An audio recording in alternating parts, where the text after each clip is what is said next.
వైఎస్ఆర్సీపీ మాజీ ఎమ్మెల్యే జక్కంపూడి రాజా ముఖ్యమంత్రి చంద్రబాబుపై తీవ్ర స్థాయిలో ధ్వజమెత్తారు. కాపు ఉద్యమ నేత, మాజీ మంత్రి ముద్రగడ పద్మనాభం మరణించిన తర్వాత కూడా ఆయనపై చంద్రబాబు నీచ రాజకీయాలు చేస్తున్నారని ఆరోపించారు. ముద్రగడ సంస్కరణ సభకు హాజరైన ఎమ్మెల్యే భోండా ఉమామహేశ్వరరావుకు సంజాయిషీ కోరడం చంద్రబాబు దుర్మార్గపు మనస్తత్వానికి నిదర్శనమని మండిపడ్డారు.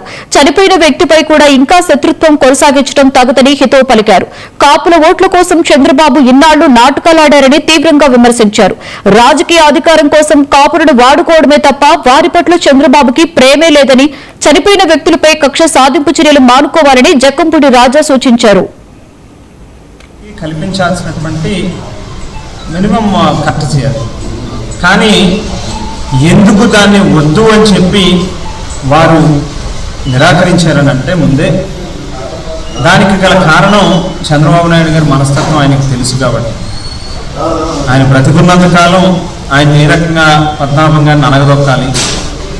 కాపు అనేటటువంటి వ్యక్తి ఎవరైనా ఈ ప్రభుత్వం మీద కానీ చంద్రబాబు గారికి కానీ వ్యతిరేకంగా మాట్లాడితే ఆయన గుండెల్లో భయం అనేటువంటిది పుట్టేటటువంటి పరిస్థితి.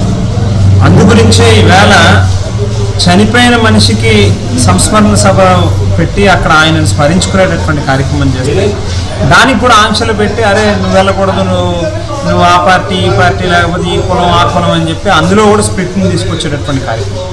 ఆ పార్టీలో ఉన్నటువంటి ఒక మాజీ శాసనసభ్యులే భోండా ఉమా గారు మరి ఇవాళ ఒక కార్యక్రమంలో పార్టిసిపేట్ చేస్తారు.